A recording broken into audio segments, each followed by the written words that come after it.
दोस्तों नमस्कार, आप सभी का हमारे यूट्यूब चैनल पर स्वागत है। तो हम लोग क्लास 12 की हिंदी चल रही थी, जिसके अंतर्गत हम लोग महत्वपूर्ण बहुविकल्पीय प्रश्न देख रहे थे। यानी कि जो गद्य के महत्वपूर्ण बहुविकल्पीय प्रश्न होते हैं उसमें से हम लोगों ने 50 महत्वपूर्ण बहुविकल्पीय प्रश्न को सेलेक्ट किया था, जिसके अंतर्गत हम लोगों ने 35 क्वेश्चन तक डिस्कस कर लिया था।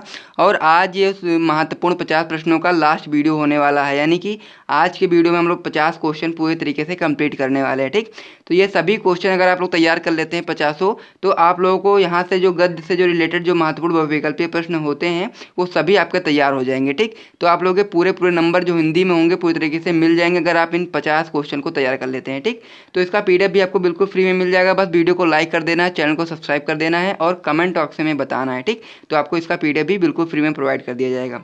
तो आज से हम क्या करेंगे, आज को इस वीडियो को पूरी तरीके से कंप्लीट करना है। 36 क्वेश्चन से हम लोग को 50 क्वेश्चन तक कंप्लीट करना है। ठीक, तो चलो दोस्तों वीडियो को शुरू करते हैं बिना टाइम को वेस्ट करते हुए। तो हमारा पहला मतलब कि 36वां जो क्वेश्चन है वो है, रानी केती की कहानी के लेखक कौन है। यानी कि जो रानी केती की कहानी है उसके लेखक हम लोग को बताना है। तो आपके ऑप्शन दिए हुए हैं। पहला ऑप्शन है इंसा अल्लाह खां, दूसरा ऑप्शन है सदा सुखलाल, तीसरा ऑप्शन है लल्लू लाल और चौथा ऑप्शन है सदल मिश्र। तो इसमें से आपका जो सही ऑप्शन होगा वो होगा इंसा अल्लाह खान। यानी कि जो रानी केतकी की जो कहानी है उसके जो लेखक हैं वो है इंसा अल्लाह खान। ठीक, अगले क्वेश्चन की ओर बढ़े तो हमारा अगला क्वेश्चन है, भाषा और आधुनिकता निबंध के लेखक।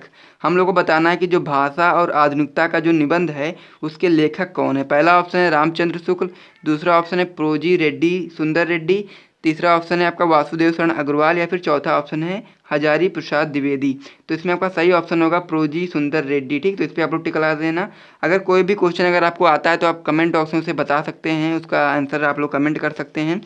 अगला क्वेश्चन है आपका, नासिकेतोपाख्यान कृति के लेखक हैं। पहला ऑप्शन है लल्लू लाल, दूसरा ऑप्शन है गोकुलनाथ, तीसरा ऑप्शन है सदल मिश्र या फिर चौथा ऑप्शन है राजा लक्ष्मण सिंह। तो इसमें आपका सही ऑप्शन हो जाएगा सदल मिश्र। यानी कि जो नासी केतोपाख्यान जो कृति है उसके लेखक हैं सदल मिश्र। ठीक, अगले क्वेश्चन की ओर बढ़े तो हमारा अगला क्वेश्चन है, प्रेम सागर रचना के लेखक हैं। यानी कि जो प्रेम सागर जो रचना है उसके लेखक हम लोग को बताना है। पहला ऑप्शन है सदल मिश्र, दूसरा ऑप्शन है सदा सुखलाल, तीसरा ऑप्शन है श्याम सुंदर दास या फिर चौथा ऑप्शन है लल्लू लाल। ठीक, तो इसमें से आपका सही ऑप्शन हो जाएगा जो प्रेम सागर जो कृति है उसके लेखक हैं लल्लू लाल। ठीक, तो इस पर आप लोग टिक लगा देना। अगले क्वेश्चन की ओर बढ़े तो हमारा अगला क्वेश्चन है, आवारा मसीहा किसकी रचना है। पहला ऑप्शन है विष्णु प्रभाकर, दूसरा ऑप्शन है मोहन राकेश, तीसरा ऑप्शन है धर्मवीर भारती या फिर चौथा ऑप्शन है यशपाल। तो हम लोग को बताना है कि जो आवारा मसीहा जो रचना है वो किसकी रचना है। ठीक, ये बहुत ही महत्वपूर्ण क्वेश्चन है। तो इसमें आपका सही ऑप्शन हो जाएगा विष्णु प्रभाकर। इस पर आप लोग को टिक लगा देना। अगले क्वेश्चन की ओर बढ़े तो अगला हमारा क्वेश्चन है कि तितली किस लेखक की रचना है। पहला ऑप्शन है धर्मवीर भारती की रचना है या फिर जयशंकर प्रसाद की रचना है या फिर विष्णु प्रभाकर की रचना है या फिर प्रेमचंद की रचना है। ठीक, तो जो तितली है वो है आपकी जयशंकर प्रसाद की रचना। इस पर आप लोग टिका लगा देना। ठीक, तो यहाँ तक हम लोगों ने 41 क्वेश्चन को डिस्कस कर लिया था और बाकी जो क्वेश्चन बचे हैं अब उसे हम लोग डिस्कस करने वाले हैं। ठीक, तो इस पेज को हटा देते हैं और इस पेज को ले आते हैं। तो हमारा जो 42वां जो क्वेश्चन है वो है आपका विचार प्रवाह निबंध के लेखक। हम लोग को बताने हैं कि जो विचार प्रवाह नामक जो निबंध है उसके लेखक कौन है। पहला ऑप्शन है आपका आचार्य हजारी प्रसाद द्विवेदी, दूसरा ऑप्शन है आपका अमृत राय, तीसरा ऑप्शन है आपका यशपाल या फिर चौथा ऑप्शन है वासुदेव शरण अग्रवाल। तो इसमें आपका जो सही ऑप्शन होगा वो होगा आपका आचार्य हजारी प्रसाद द्विवेदी। इस पर आप लोग टिक लगा देना। अगले क्वेश्चन की ओर बढ़े तो हमारा अगला क्वेश्चन है, चिंतामणि निबंध के लेखक हैं। पहला ऑप्शन है यशपाल, दूसरा ऑप्शन है रामचंद्र शुक्ल, तीसरा ऑप्शन है अमृत राय या फिर चौथा ऑप्शन है वियोगी हरि। तो इसमें आपका सही ऑप्शन होगा रामचंद्र शुक्ल। यानी कि जो चिंतामणि निबंध है उसके लेखक कौन है, उनके लेखक है रामचंद्र शुक्ल जी। ठीक, अगले क्वेश्चन की ओर बढ़े तो हमारा अगला क्वेश्चन है, कामायनी जो कृति है उसके लेखक कौन है। पहला ऑप्शन है अमृत राय, दूसरा ऑप्शन है जैनेन्द्र कुमार, तीसरा ऑप्शन है जयशंकर प्रसाद या फिर चौथा ऑप्शन है यशपाल। तो जो कामायनी है वो जयशंकर प्रसाद जी की कृति। इस पर आप लोग टिक लगा देना। अगले क्वेश्चन की ओर बढ़े यानी कि जो 45वां क्वेश्चन है वो है, नीड का निर्माण फिर रचना के लेखक है। यानी कि जो नीड का निर्माण फिर है ये रचना जो है इसके लेखक हम लोग को बताना है।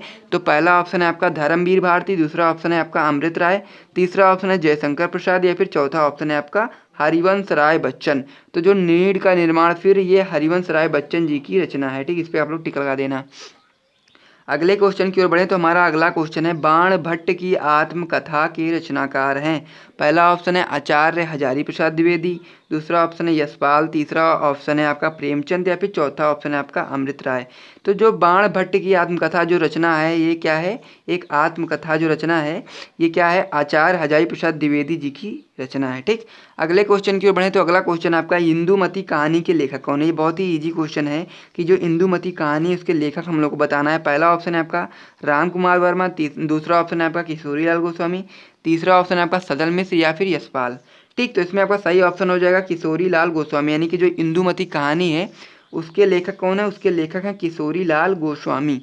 अगले क्वेश्चन की ओर बढ़े तो हमारा अगला क्वेश्चन है बाण भट्ट की आत्मकथा किस विधा की रचना है। तो हम लोग को बताना कि जो बाण भट्ट की आत्मकथा है वो किस विधा की रचना है, तो इस पर हम लोग को सही ऑप्शन बताना है। ठीक, तो जैसा कि मैंने इसका देखा था, सबसे पहले क्या देखा था कि बाण भट्ट की आत्मकथा के रचनाकार, तो रचनाकार आपके हजारी प्रसाद द्विवेदी हो गए। अब हम लोग बात करेंगे जो बाण भट्ट की आत्मकथा है वो किस विधा की रचना है। पहला ऑप्शन है निबंध विधा की रचना है, या फिर रेखा चित्र विधा की रचना है, या फिर उपन्यास विधा की रचना है, या फिर आत्मकथा विधा की रचना है। तो इसमें सही ऑप्शन आपका हो जाएगा उपन्यास, यानी कि जो बाण भट्ट की आत्मकथा है वो उपन्यास विधा की रचना है। तो हम लोग के 48 क्वेश्चन कंप्लीट हो चुके हैं, 2 क्वेश्चन बचे हैं, तो 2 क्वेश्चन को भी हम लोग डिस्कस कर लेते हैं। तो हमारा जो अगला क्वेश्चन है यानी कि जो सेकंड लास्ट क्वेश्चन है वो है हिंदी के रेखा चित्रकार, यानी कि हम लोग को बताना है कि इसमें से हिंदी के जो रेखा चित्रकार हैं वो कौन हैं। पहला ऑप्शन है महादेवी वर्मा, दूसरा ऑप्शन है विष्णु प्रभाकर, तीसरा ऑप्शन है राम कुमार वर्मा या फिर चौथा ऑप्शन है जयशंकर प्रसाद। तो इसमें आपका सही ऑप्शन हो जाएगा महादेवी वर्मा, यानी कि जो हिंदी के रेखा चित्रकार हैं वो हैं महादेवी वर्मा जी। ठीक, अगले क्वेश्चन की ओर बढ़ें और अगला जो लास्ट क्वेश्चन है आपका कि चंद्रकांता जो संतति ये रचना है, यानी कि चंद्रकांता संतति किस युग की रचना है। ठीक, पहला ऑप्शन है भारतेंदु युग की, दूसरा ऑप्शन है द्विवेदी युग की, या फिर तीसरा ऑप्शन है छायावादी युग की, या फिर चौथा ऑप्शन है आपका छायावादोत्तर युग की। तो इसमें से हम लोग को सही ऑप्शन बताना है। तो जो चंद्रकांता संतति है वो आपका ऑप्शन नंबर सेकंड जो है द्विवेदी युग की रचना है। ठीक, तो ये चीज़ पे आप लोग टिक लगा देना। तो आपके 50 जो क्वेश्चन थे वो पूरी तरीके से कंप्लीट हो चुके हैं। अगर इन सारे क्वेश्चन को आप लोग तैयार कर लेते हैं तो आप लोग को इसी में से क्वेश्चन देखने को मिलेगा। तो गद्य से रिलेटेड जितने भी महत्वपूर्ण क्वेश्चन थे हम लोगों ने आपको करा दिए। अब काव्य से रिलेटेड जितने भी महत्वपूर्ण क्वेश्चन होंगे उनको भी करा दिया जाएगा नेक्स्ट वीडियो में। तो अगर वीडियो आपको पसंद आया तो वीडियो को लाइक करना ना भूलें और चैनल को सब्सक्राइब करना ना भूलें। और ये जो जितने भी क्वेश्चन मैंने आपको कराए ये सारे क्वेश्चन आपके हैं प्रीवियस ईयर पेपर से लिए गए क्वेश्चन हैं। तो सारे बहुत ही महत्वपूर्ण क्वेश्चन हैं, तो इनको जरूर से जरूर तैयार कर लें। अगर आपका बोर्ड परीक्षा में 2023 में जो बोर्ड परीक्षा होने वाली उसमें अगर आपका 90 या 95% तक का सपना है तो ये सारी चीज़ें आपको तैयार करते हुए चलनी है अभी से, तभी जाकर के आप लोग बोर्ड परीक्षा में 90% तक स्कोर कर पाएंगे। ठीक, तो मिलते हैं नेक्स्ट वीडियो में, तब तक के लिए जय हिंद।